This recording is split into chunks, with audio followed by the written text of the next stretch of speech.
शुभ प्रभात सभी बच्चों को। आज के इस ऑनलाइन लेक्चर सीरीज में मैं आप सभी बच्चों का तहे दिल से स्वागत करता हूं। Good morning to everybody. Brihanmumbai Mahanagar Palika माध्यमिक शिक्षण विभाग की ओर से आयोजित ऑनलाइन शिक्षण उपक्रम 2020 में सभी का हार्दिक स्वागत है। मेरा नाम है करडक मुरलीधर भवन, सहायक शिक्षक, बृहन्मुंबई महानगर पालिका शिक्षण विभाग के अंतर्गत मोतीशाल लेन मनपा माध्यमिक हिंदी शाला में माझगांव में स्थित यह स्कूल है। वहां मैं पिछले 3 साल से गणित का अध्यापन कर रहा हूं और आज हमें गणित भाग 1 का कक्षा 10वीं का गणित भाग 1 का जो टॉपिक है वो है हमारा क्वेश्चन पेपर। और जो प्रश्न पत्र है उसमें जो उपघटक है हमारा वो है प्रश्न क्रमांक पहले का बी। उससे पहले आप सभी बच्चों को एक बार फिर से याद दिला देता हूँ कि गणित भाग 1 में चौथा जो चैप्टर है आर्थिक नियोजन तथा छठवां सांख्यिकी, ये ओमिटेड किया है, उसको डिलीट किया गया है। इसके ऊपर कोई भी सवाल नहीं पूछेंगे बोर्ड वाले, ये ध्यान रखना है और आगे की तैयारी करनी है बच्चों। अब ये है हमारा मेन आज का जो टॉपिक है जिसके बारे में हम चर्चा करने जा रहे हैं कि प्रश्न पत्रिका जो है, प्रश्न पत्र जो है उसमें जो दूसरा क्वेश्चन नंबर 1 का 1 में 2 आते हैं, ए और बी। उसमें जो है ब जो है क्वेश्चन वो है 4 में से 4 उप प्रश्न आपको हल करना है। यानी यहाँ हर एक उप प्रश्न को आपको हल करना है। यह ऑप्शन आपको नहीं मिलेगा। जैसे किसी और प्रश्न में होता है कि 4 में से 3 उप प्रश्नों को हल कीजिए, 5 में से 4 को हल कीजिए, वहां आपको एक ऑप्शन मिलता है। लेकिन यहाँ आपको कोई भी पर्याय नहीं मिलेगा, ऑप्शन नहीं मिलेगा। यानी ये सभी क्वेश्चंस उप प्रश्न आपको क्या करना है, कंपल्सरी आपको हल ही करना है। और बहुत इजी सवाल पूछे जाते हैं एक एक मार्क के लिए, और उसमें मार्किंग स्कीम भी आधा आधा ये जोड़ के एक हो जाता है। यानी आपको ज्यादा से ज्यादा 2 या 3 या ज्यादा से ज्यादा 4 तक स्टेप्स को आपको क्या करना है, हल करना है। ज्यादा उसमें लिखना नहीं है, ये ध्यान में रखना है। और ये 4 उप प्रश्न जो है वो आपको टोटल 4 मार्क दिलाएंगे, वो पास होने के लिए बहुत महत्वपूर्ण है। अब हम ये सवाल बोर्ड में कैसे पूछे जाते हैं, प्रकरण निहाय जो हमारे सामने जो 6 चैप्टर है उसमें से अगर 2 चैप्टर नहीं है तो बच्चे कितने, अभी 4। तो चारों भी जो प्रकरण है, पाठ है, उसके संदर्भ में जो भी एक एक मार्क 2-2 मार्क के जो सवाल है वो आज हम लोग यहाँ हल करने वाले हैं। आपको ध्यान देना है कि किस तरह ये हल किया जा रहा है। और अगर कुछ प्रॉब्लम रहेगा तो लास्ट के 5-10 मिनट में आप पूछ सकते हो बच्चों, ठीक है। तो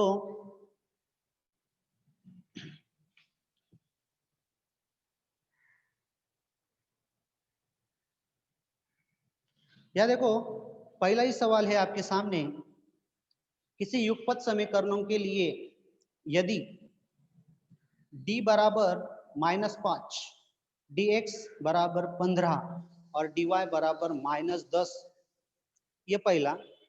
और दूसरा d बराबर 4, dx बराबर 2 और dy बराबर 8 हो तो x और y का मान, देखो ध्यान दो, x और y का मान ज्ञात करो। अभी एग्जाम में आपको एक तो x ही पूछेंगे या y पूछेंगे, लेकिन मैंने यहाँ आपको समझाने के लिए दोनों भी चरांक लिए हैं, x और y। अब इसको कैसे हल करना है आपको याद दिला देता हूँ बच्चों की, ये क्रेमर विधि का लास्ट स्टेप से जो x का मान निकालना है, y का मान निकालना है, वो लास्ट वाला है।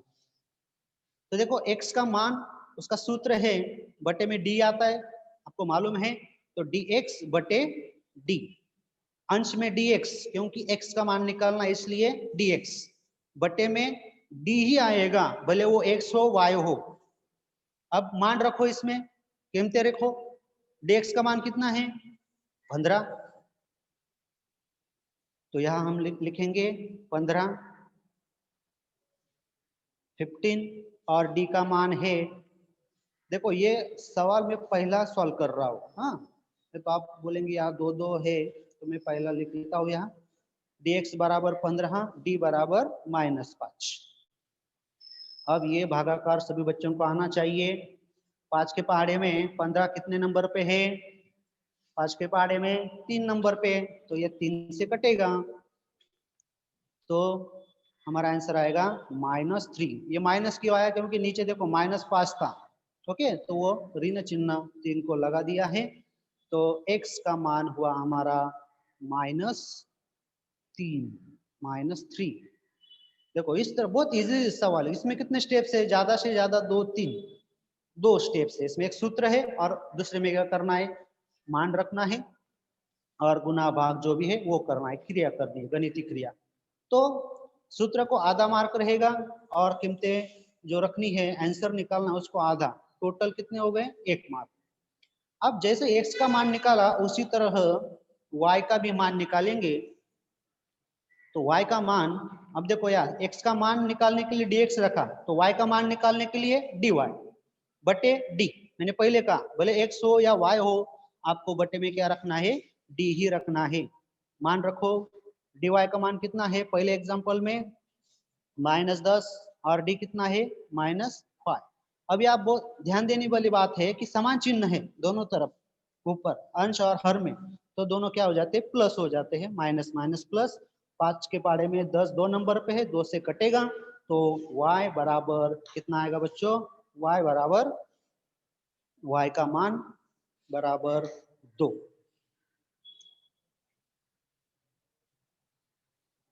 बहुत इजी सवाल था ये, खाली यहाँ आपको सूत्र और भागाकार आना चाहिए बच्चों, बस संक्षिप्त रूप बोलते हो उसे।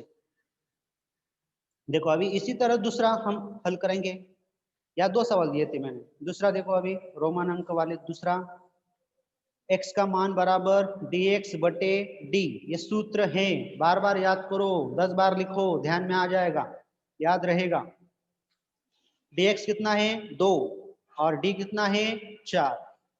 अब यहाँ देखो 2 के पहाड़े में 4 है 2 नंबर पे, लेकिन यहाँ एक अंश में 2 है, बटे में नहीं था, तो 1/2 ये हमारा x का मान आ गया है, 1/2 यानी आधा, 0.5, ऐसा भी लिखा तो भी चलेगा। उसी तरह भी y का मान क्या होगा, सूत्र y के लिए, जिस तरह x के लिए dx हुआ, तो y के लिए होगा dy बटे d। dy का मान है दूसरे एग्जांपल में 8 और d का मान है 4,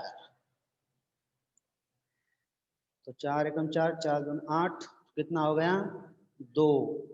अब यार देखो एक जो है हर में आया, इसलिए 2 ही आंसर है, 2/1 नहीं, हर में अगर 1 आया नहीं लिखा तो भी चलेगा, उसका मान 2 ही रहेगा, लेकिन अगर एक अंश स्थान में आया तो उसे लिखना ही पड़ेगा आपको बच्चों, ध्यान देना है।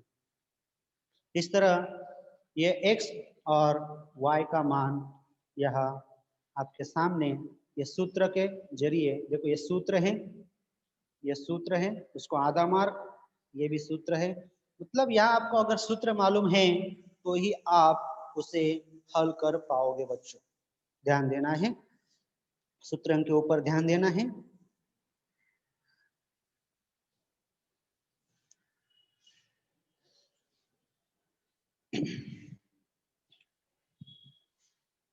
अब यह देखो दूसरा सवाल है, समीकरण 2x + y बराबर 7 में यदि x बराबर 2 हो, x का मान कितना 2, तो y का मान ज्ञात करो।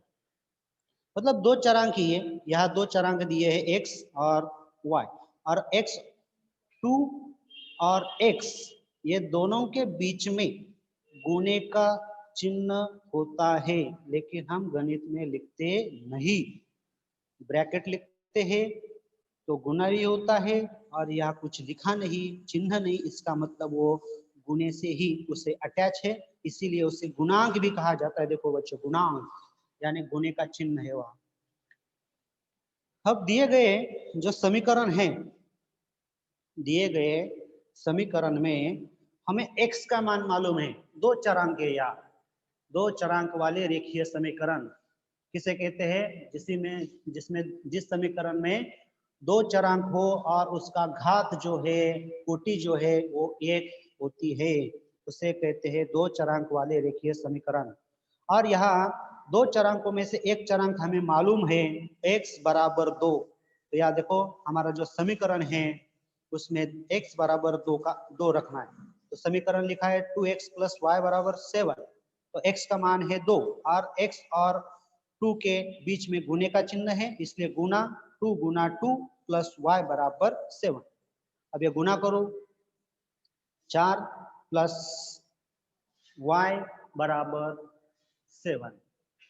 अब हमें y का मान निकालना है, इसलिए देखो मैंने नीचे y के नीचे y = 7। अब ये जो +4 है, चिन्ह नहीं था तो वो प्लस में है, वो प्लस है, वो राइट साइड में जाकर क्या होगा? माइनस होगा। इसको बोलते हैं पक्षांतर। ओके, पक्षांतर बोलते हैं उसे। वो प्लस है तो माइनस करना है, माइनस है तो प्लस करना है, ऐसे। 7 में से 4 घटाएंगे तो कितना आएगा बच्चों? 3। देखो बहुत सिंपल है। आपको या उल्टा भी सवाल पूछा जाएगा, y का मान देंगे, x का मान पूछा जाएगा, x बराबर 2। ये सूत्र में रखना है, सॉरी समीकरण में रखना है। और ये बहुत महत्वपूर्ण बात है कि दो और चरांक के बीच में गुणे का चिन्ह होता है, ध्यान रखना है। x बराबर 2 याद रखा, प्लस y बराबर 7। अब ये 2 गुना 2 4 प्लस 4, माइनस नहीं हो, +4, y बराबर 7। अब यहाँ हमें y का मान निकालना था, इसलिए y के नीचे मैंने y लिया बराबर 7। और ये जो 4 प्लस में है वो लेफ्ट हैंड साइड में है, उसे हमें क्या करना है? राइट हैंड साइड में लेकर जाना है। तो इसी प्रक्रिया को पक्षांतर कहते हैं गणितीय भाषा में। तो 7 में से 4 घटाएंगे तो कितना आएगा बच्चों? 3। बहुत सिंपल है ये। ऐसे आपने मान चेंज करके अगर आपने ये 5-10 सवाल हल किए तो आपको ये मुश्किल नहीं लगेगा। अब देखो इस बोर्ड 2021 में जो भी एग्जाम होगी, इसमें ये सवाल निश्चित आने वाला है, निश्चय। तरीका वही रहेगा जो आपके सामने है, खाली अंक अलग रहेंगे। आपको अगर तरीका समझ में आया तो आप कौन से भी अंक को हल कर सकते हैं। या देखो बेसिक क्या है वो पहले जान लेते हैं निश्चय के बारे में। देखो ऐसे जो खड़ी दो लाइनें रहती है उसके अंदर ये जो अंक रहते हैं, और अंक के कंपैरिजन में मैंने यहाँ क्या लिया है? अल्फाबेट्स लिया है सूत्र तैयार करने के लिए। तो यहाँ देखो ABCD तिर्यक गुना करना है, A और D। देखो A गुना D, इसे तिर्यक गुना बोलते हैं, तिर्यक। और B गुना C। अब ये दोनों तिर्यक गुना करने के बाद बीच में क्या करना है? माइनस करना है। मतलब एक गुना दूसरे गुने से क्या करना है? माइनस करना है, ये ध्यान रखना है। अब ये देखो उसी तरह अगर ये A हुआ, ये 4 है तो ये अगर A माना, ये B माना, अगर ये C माना और ये D माना, तो देखो उसी के मुताबिक हमें क्या करना है? A और D, 4 और 7 का क्या करना पड़ेगा? गुना करना पड़ेगा। तो देखो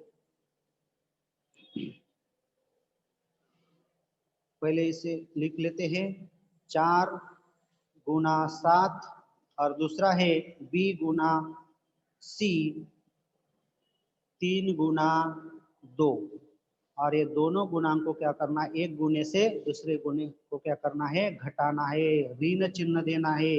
बच्चे मिस्टेक करते हैं या प्लस चिन्ह लगाते हैं। 4 गुना 7 28 माइनस 3 गुना 2 6। देखो एक को प्लस चिन्ह है, दूसरे को माइनस है। जब भिन्न चिन्ह आते हैं तो हम क्या करते हैं, घटाते हैं और बड़ों संख्या का क्या करते हैं, चिन्ह देते हैं। तो बड़े संख्या का चिन्ह प्लस है, तो हमारा आंसर आया +22 22। और ये बहुत IMP इम्पोर्टेंट क्वेश्चन है बच्चों, ये बोर्ड में आएगा ही आएगा। खाली अंक चेंज रहेंगे लेकिन तरीका, देखो बच्चों लोग, ये टीचर खाली तरीका सिखाते हैं। अंक कौन से आएंगे, क्या आएंगे, वो कोई बता नहीं सकता, लेकिन आपको तरीका मालूम होगा तो आप कौन सा भी ये हल कर सकते। एग्जाम्पल तो याद देखो, तिर्यक गुना, ये तिर्यक गुना है, ये बहुत इंपॉर्टेंट है बच्चों। AD और BC का गुणा करने के बाद इसको क्या करना है, माइनस करना है। और जो अंक दिए हैं आपको, उसको उस सूत्र में रखकर गुना, 2 बार गुना और 1 बार उसको क्या करना है, घटाना है, और आंसर आपके सामने आ जाएगा बच्चों। बहुत सिंपल है, इजी। चलते हैं आगे की ओर। यदि ये भी एक महत्वपूर्ण है कि यदि 3x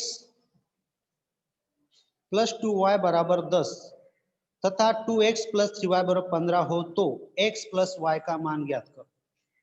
देखो x + y का मान, अभी तक हम लोग क्या कर रहे थे, x का मान निकाल रहे थे, y का मान निकाल रहे थे अलग अलग, लेकिन अब यहाँ x + y का मान ज्ञात करना है। यहाँ 2 समीकरण दिए हैं, तो पहले हम लिख लेते हैं। पहला समीकरण, दिए गए समीकरणों को जोड़ने पर, क्यों जोड़ने पर, क्योंकि हमें x और y का प्लस का मान ज्ञात करना है बच्चों। दिए गए समीकरणों को जोड़ने पर, ये जोड़ने पर यानी प्लस करना है, जोड़ने पर, बहुत महत्वपूर्ण शब्द है जोड़ने पर, क्योंकि हमें सवाल में ही दिया x + y का मान ज्ञात करना, इसलिए। अगर y x - y होता तो क्या करना पड़ता, घटाने पर, वो भी हम सवाल लेंगे आगे। तो देखो पहला जो समीकरण है 3x + 2y = 10, ये पहला समीकरण, और दूसरा है 2x + 3y = 15 यानी 15। देखो राइट साइड के नीचे राइट साइड, लेफ्ट साइड के नीचे लेफ्ट साइड समीकरणों को लिखना है। देखो जोड़ने पर प्लस, अगर वह माइनस होता तो घटाने पर। 3 और 2 कितने हो गए, 5। x प्लस 2 और 3 फिर से 5y = 10 और 15 टोटल हो गए ये 5 और 1 और 1 2, 10 रुपए और 15 रुपए मिला के कितने हो गए बच्चों, 25। अगर अंक नहीं समझ में आता है तो पैसों को अपने सामने रखकर उसको क्या करना है, एडिशन करना है, समेशन करना है। अब यहाँ देखो 5x + 5y = 25, ये आया। अब यहाँ मैं आपके सामने आंसर लिख रहा हूँ कि x + y = 5।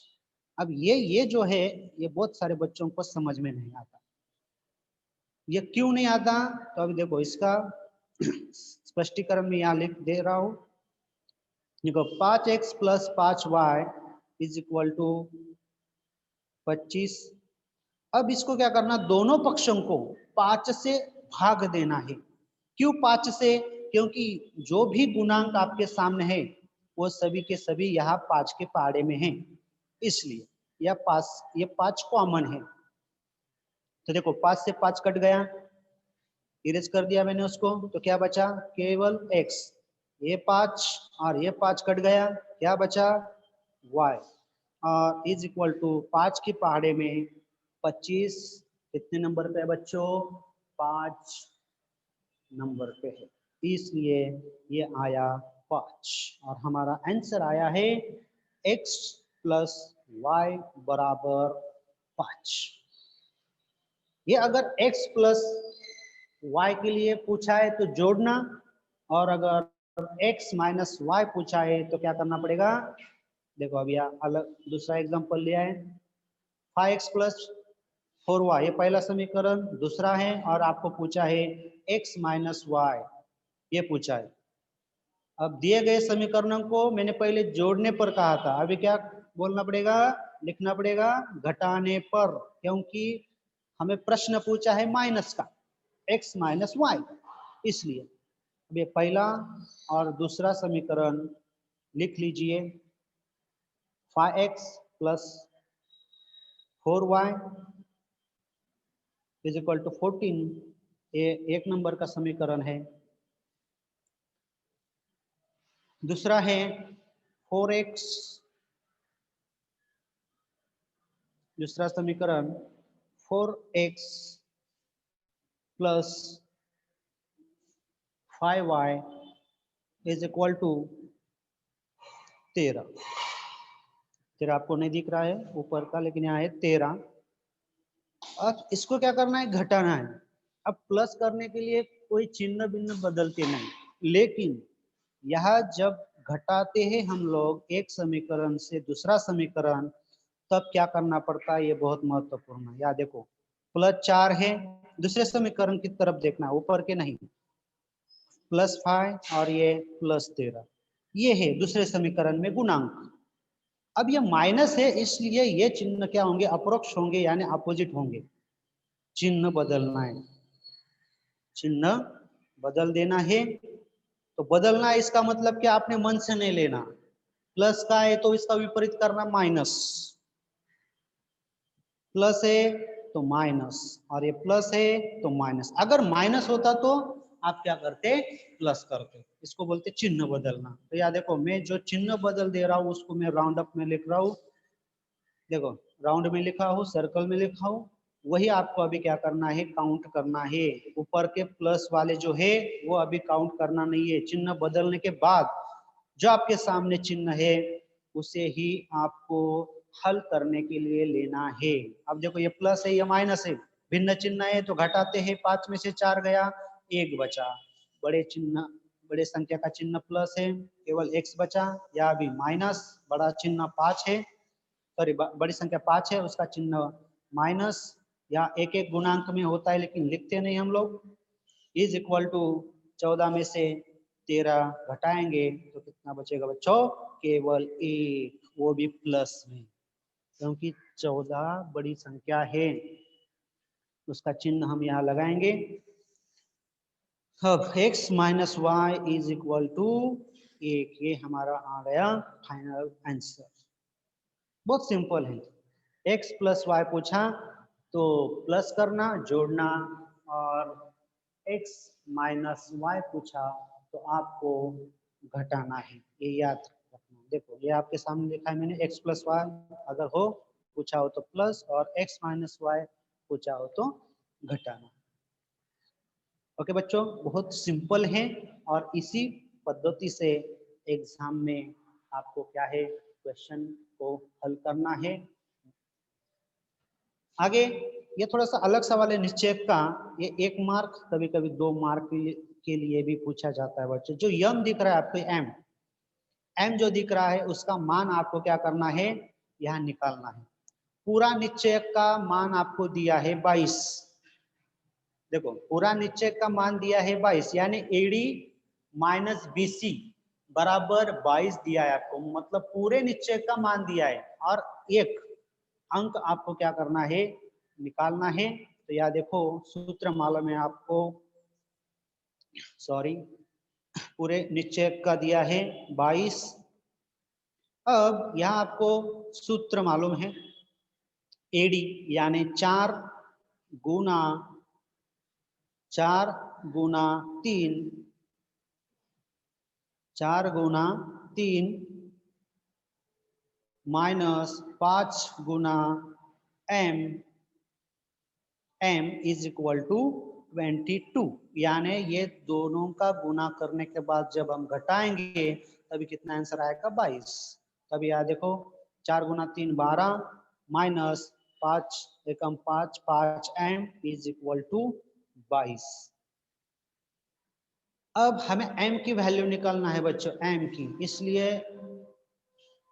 उसके ऊपर फोकस करना है। 5m इज इक्वल टू ये 22 दाहिनी तरफ। अब ये 12 प्लस है तो यह क्या होगा, पक्षांतर होने के बाद -12।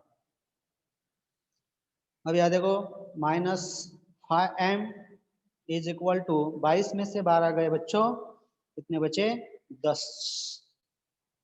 22 रुपए में से 12 रुपए मैंने आपसे ले लिए तो आपके पास कितने बचे 10 रुपए।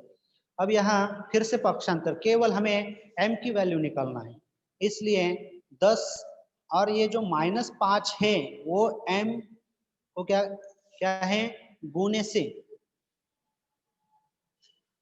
हाँ, अब उसको क्या करना है, पक्षांतर करना है, वह गुने का चिन्ह था। अब वो क्या होगा, पक्षांतर करने के बाद बटे में चला जाएगा, भागाकार में चला जाएगा, तो आपको ये 10 बटे -5 और 5 के पाड़े में 10 दो नंबर पे है, तो हमारी वैल्यू आ गई m बराबर -2। बहुत सिंपल था ये, 1 मार्क के लिए पूछा नहीं जाएगा बच्चों, ये मैंने 2 मार्क के लिए भी आपके सामने रखा है। अब यहाँ आगे पहला चैप्टर हो गया हमारा।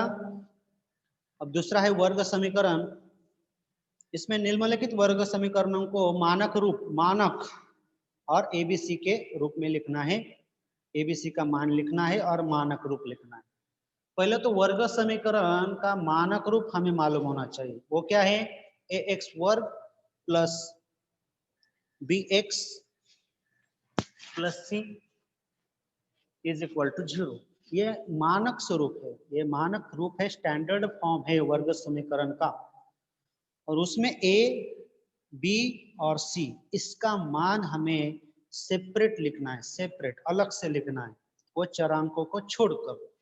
चरांकों को छोड़कर जो बचा है उसको क्या करना है, a b c के स्वरूप में लिखना है, a का मान, b का मान, c का मान।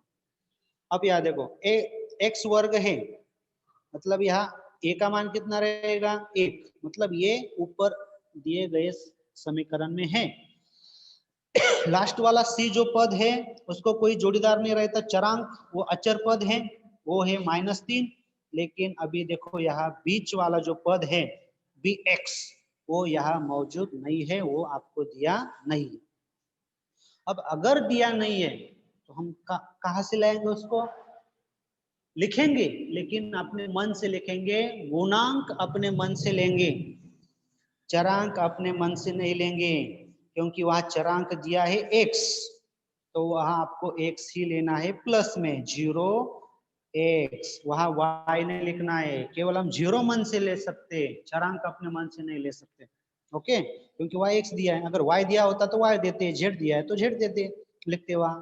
तो हमारा समीकरण आ गया x वर्ग plus 0x minus 3 is equal to 0। ये देखो अभी इसके फॉर्म में हो गया बराबर ax वर्ग। इसके बाद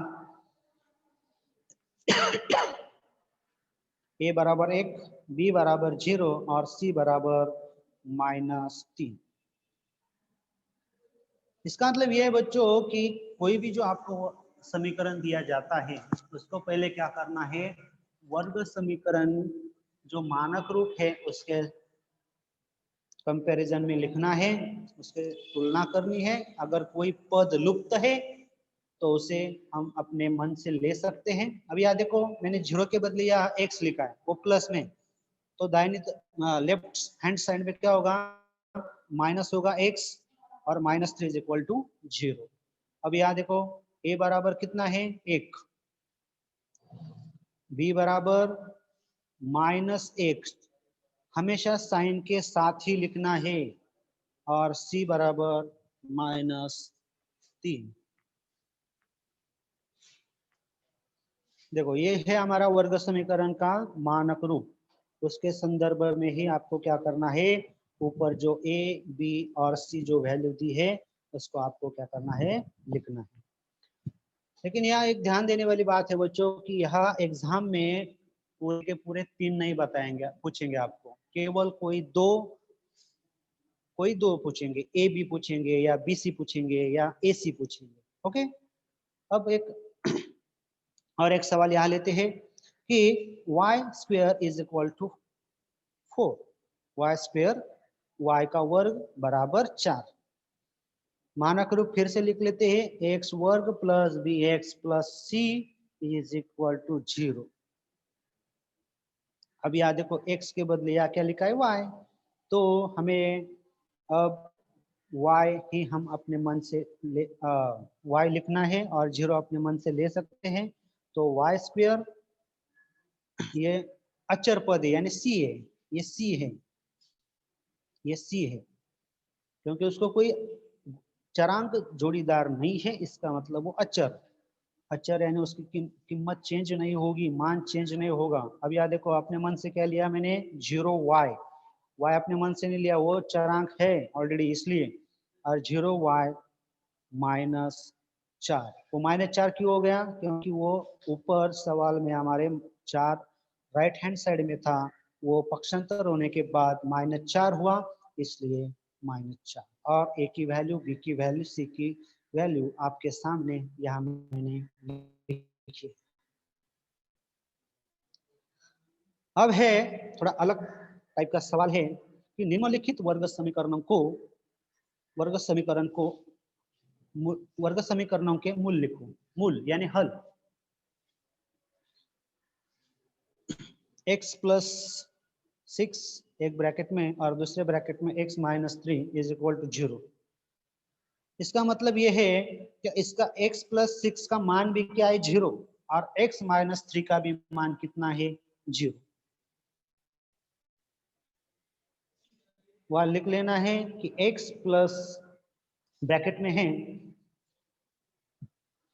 पहले ब्रैकेट लिख लेते हैं, हल x प्लस 6, वही सवाल मैंने फिर से दोहराया है, x प्लस 6 और x minus 3 is equal to 0। अब ब्रैकेट क्या करना है, खोलना है, x plus 6 is equal to 0 अथवा x minus 3 is equal to 0। मतलब ये x माइनस 3 का भी मान 0 हो सकता है। अब यहाँ देखो x बराबर प्लस 6 है, वो क्या होगा, पक्षांतर होने के बाद -6, अथवा x माइनस 3, ये -3 है, पक्षांतर होने के बाद क्या होगा, +3। ये पक्षांतर बहुत इंपॉर्टेंट है बच्चों, x बराबर 3, बहुत सिंपल था। और ये जो पक्षांतर है ये बहुत महत्वपूर्ण प्रक्रिया है बच्चों गणित में। इसको आपको प्रैक्टिस से ही आप लोग उसको करेंगे, बार बार अगर लिखेंगे तो प्रैक्टिस करने के बाद आप तैयार हो जाएंगे बच्चों बराबर से। अब आगे तीसरा चैप्टर का पहला सवाल ले रहा हूं मैं कि किसी अंकगणितीय श्रृंखला के लिए T2 तथा T3 लिखो। अब यह देखो T1, T2, T3 ये पद है, टर्म्स। T1 यानी T यानी टर्म्स, और T1 को हम क्या कहते हैं, A, क्या कहते हैं, A। T2, T3 हमें मालूम नहीं, उसको ज्ञात करना है। T2 और T3 यानी दूसरा पद, तीसरा पद। पहला पद हमें मालूम है, कितना है पहला पद, 11। अब D दिया है आपको 2 और दूसरे सवाल में D दिया है -5। अब देखो इसको कैसे हल करना है, T2 इज इक्वल टू, दूसरा पद निकालने के लिए प्रथम पद में क्या करना है, D मिलाना है, प्रथम पद में D मिलाना है। तो प्रथम पद यानी T1 प्लस D को ऐड करना है। T1 को ही हम क्या कहते हैं, A, और A कितना है, 11 प्लस D बराबर 2, 11 और 2 हो गए कुल 13। तो T2 यानी दूसरा पद कितना आया, 13 आ गया, T2 13। अब आगे इसी की तरह देखो इसको कैसे हल करना है, T3 दूसरा पद निकालने के लिए प्रथम पद में डी मिला है। अब तीसरा पद निकालने के लिए क्या करना पड़ेगा, दूसरे पद में हमें क्या करना पड़ेगा, डी को ऐड करना पड़ेगा बच्चों। तो देखो T2 प्लस डी, T2 कितना है 13 प्लस डी कितना है 2 इज इक्वल टू 13 प्लस 2 कितना हो गया 15। तो T3 बराबर 15, टोटल T3 बराबर 15। तो दूसरा पद आया 13 और तीसरा पद आया 15, टोटल 2 पद हमने यहाँ निकाले। अब यहाँ देखो T1, T2 और T3, यह अगर अंकगणितीय श्रृंखला है इसका मतलब उसके बीच में दो क्रमागत पदों के बीच में डी कॉम ये रहेगा, स्थिर रहेगा, यानी समान रहेगा सभी जगह डी। देखो ये डी जो है वो सभी जगह समान रहेगा। तो अगर T2 निकालना है तो क्या करना पड़ेगा, जो प्रथम पद है T1 उसमें क्या करना पड़ेगा, डी को ऐड करना पड़ेगा। इसी तरह T3 निकालने के लिए दूसरे पद में डी को ऐड करना पड़ेगा बच्चों, तभी आप वो पद निकाल पाओ। अब इसी के तरह ये दूसरा सवाल हम हल करेंगे। देखो T2 इज इक्वल टू, अगर दूसरा पद आपको यहाँ निकालना है तो प्रथम पद में डी मिलाना है। तो देखो T2 is equal to T1 plus d, T1 कितना है -7 और डी है -5, आपको दिख नहीं रहा है सॉरी, लेकिन -5 या -7 प्लस माइनस माइनस और ये है 5, ब्रैकेट खोल दिया। अब यहाँ देखो बहुत महत्वपूर्ण है, जब भी समान चिन्ह होते हैं, प्लस हो या माइनस हो, सब भी समान चिन्ह होते हैं तो जोड़ते हैं और चिन्ह वही लगाते हैं, यानी -7 और 5 12 और चिन्ह वही -12। इसी तरह T3 अगर निकालना है आपको, T3 तो दूसरे पद में डी मिलाना है। T3 बराबर T2 प्लस डी। अब T2 कितना आया है -12 प्लस डी कितना आया है, दिया है एग्जाम में, सॉरी वो नहीं, डी दूसरा -5। अब यह देखो -12 प्लस माइनस माइनस ब्रैकेट खोल दिया 5, फिर से समान चिन्ह है तो जोड़ेंगे 12 और 5 17 और वही चिन्ह T3 बराबर -17 17। यह बच्चों ध्यान देने वाली बात है कि आपको यह चिन्हों के नियम मालूम होने चाहिए और उसे प्रैक्टिस करते रहना है, वो बहुत इम्पोर्टेंट है बच्चों। ओके, इस तरह हमने अंकगणितीय श्रृंखला के संदर्भ में पहला सवाल यहाँ हल किया है। अब दूसरा सवाल है कि अनुक्रमणिका Tn, यहाँ आपको दिया है Tn बराबर 3n-1 का चौथा पद ज्ञात करो या लिखो। चौथा, पहला दूसरा तीसरा चौथा पांचवा, कोई भी आपको एक पद पूछा जाएगा तो पद यानी क्या होता है बच्चों, टर्म, TERM, टर्म, टर्म यानी पद, उसका इनिशियल अक्षर क्या है टी, अल्फाबेट स्मॉल टी, और कितना पद पूछा है चौथा, इसलिए T4, और हमारे एग्जाम्पल में क्या दिया है Tn, तो n का वैल्यू कितना हो गया बच्चों 4, पद कितना नंबर का चौथा, तो n बराबर आपको कितना लेना है बच्चों, n बराबर 4। अगर दूसरा पूछेंगे तो n बराबर 2, अगर 10वां पूछा जाएगा तो n बराबर 10, ऐसे आपको लिखना है। इसलिए चौथा पद अगर ज्ञात करने के लिए आपको n की कीमत 4 यहाँ रखनी पड़ेगी बच्चों। तो n बराबर 4 और हमारी अनुक्रमणिका जो है आपके सामने वो है, सॉरी वो लिखा है। अब हमारे अनुक्रमणिका हम यहाँ लिख लेते हैं Tn बराबर 3n-1, ये हमारे अनुक्रमणिका है। अब n का मान कितना है 4, T4 इज इक्वल टू 3 और n के बीच में गुने का चिन्ह है 3 गुना n कितना है 4 माइनस 1 3 गुना 4 कितना हुआ बच्चों 3 गुना 4 12 माइनस 1 अभी 12 में से 1 घटाएंगे तो कितना आएगा 11 T4 बराबर 11 यानी ऊपर दिए गए अनुक्रमणिका का चौथा पद 11 है। चौथा पद अगर यहाँ चौथे के बदले या अगर दूसरा दे देते दूसरा पद दूसरा तो क्या करना है देखो दूसरा पद लिखने के लिए यहाँ T2 आएगा और यहाँ चौथा यानी दूसरा पद ज्ञात करने के लिए n बराबर 2 रहेगा n बराबर 2 रहेगा तो दूसरा पद ज्ञात करने के लिए n बराबर 2। अगर वह 100 भी पूछा आपको तो भी आप वह क्या करते n बराबर 100 ही लिखते। तो Tn n की वैल्यू या मैं रख रहा हूँ n की वैल्यू क्या है 2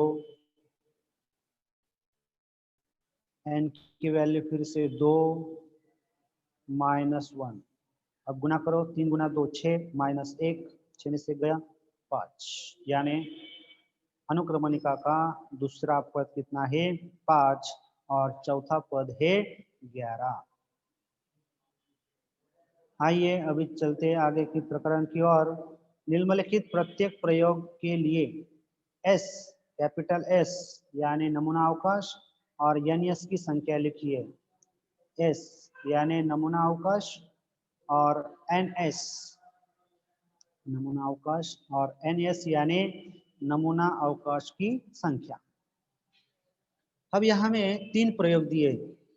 पहला प्रयोग दिया है सिक्का, दूसरा दिया है पासा और तीसरा दिया है 2 सिक्के। देखो यस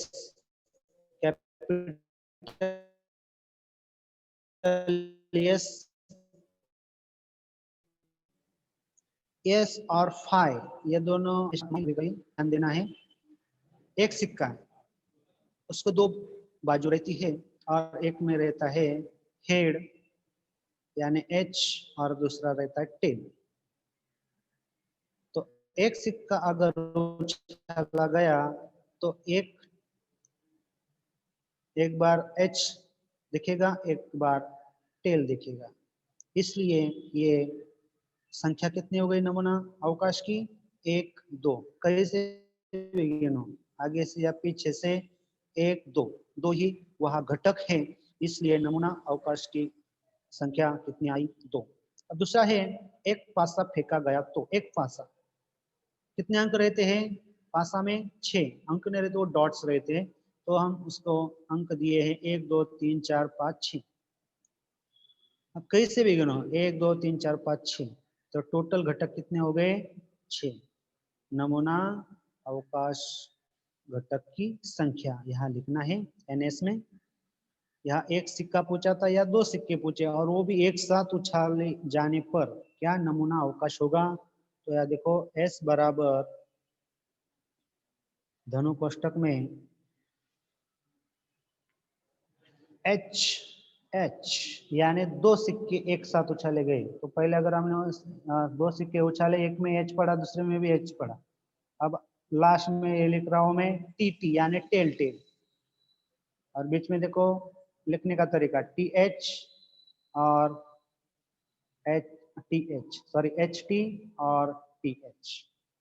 टोटल कितने हो गए NS बराबर 1 2 3 और ये 4 1 2 3 4 5 6 7 8 ऐसा नहीं लिखना है।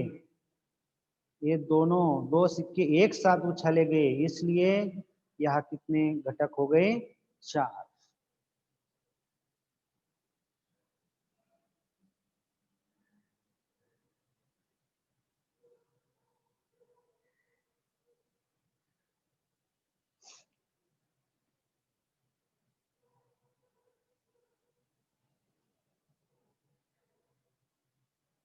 एन एस बराबर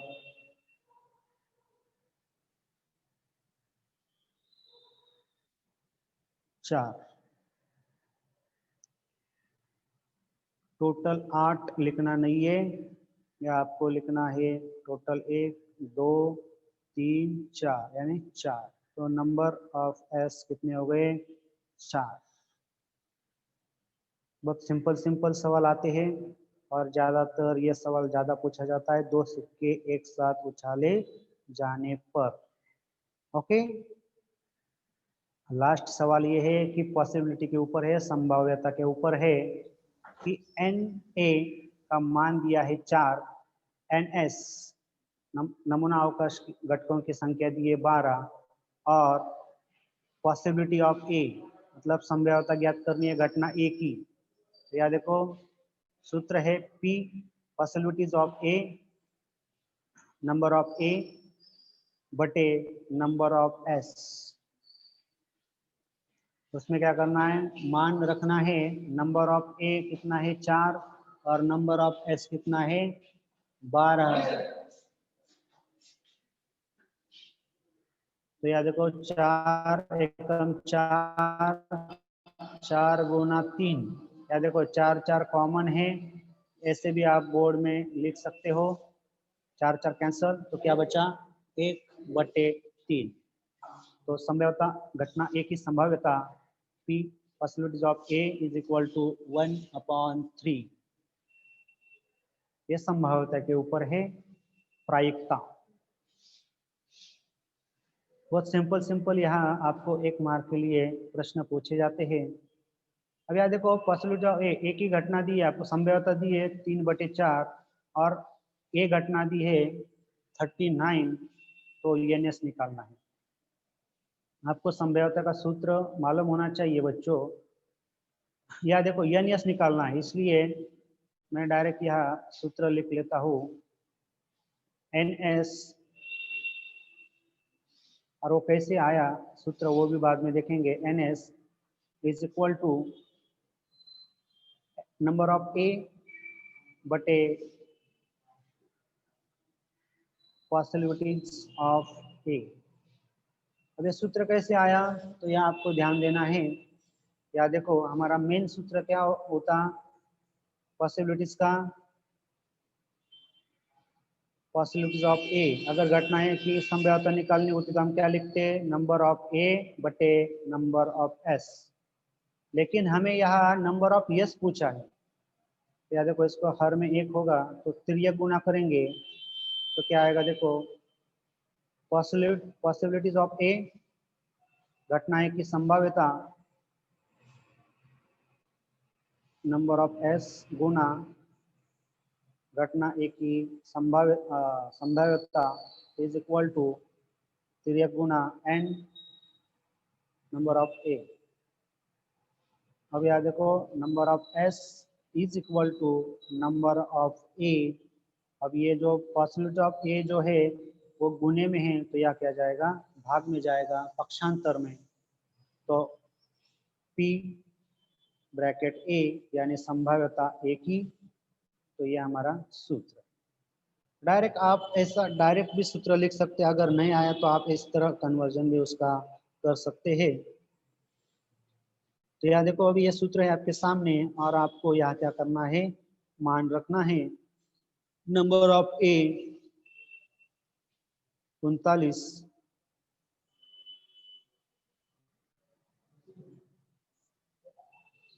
और घटना ए की संभाव्यता 3/4।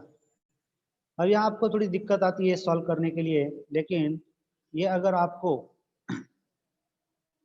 देखो इस तरह अगर आपने सॉल्व किया तो आपको जल्दी समझ में आएगा कि 39 बट्टे का चिन्ह यहाँ लगाया मैंने अलग से। या देखो 39 ये भागाकार है तो या अगर गुना करते हैं तो ऊपर स्थानुपात हो जाता है।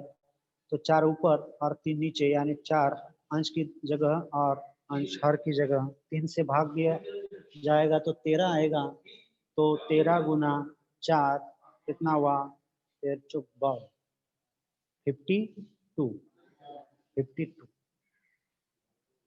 इसको अगर यह हल करना है तो किस तरह आता, 39 गुना 4/3।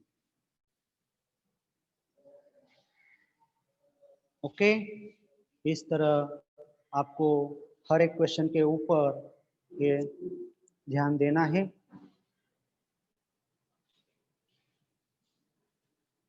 हेलो, धन्यवाद सभी बच्चों को। हेलो सर जी, हो गया? किसी को कुछ सवाल पूछना है तो पूछो बेटा। किसी को कुछ सवाल पूछना है?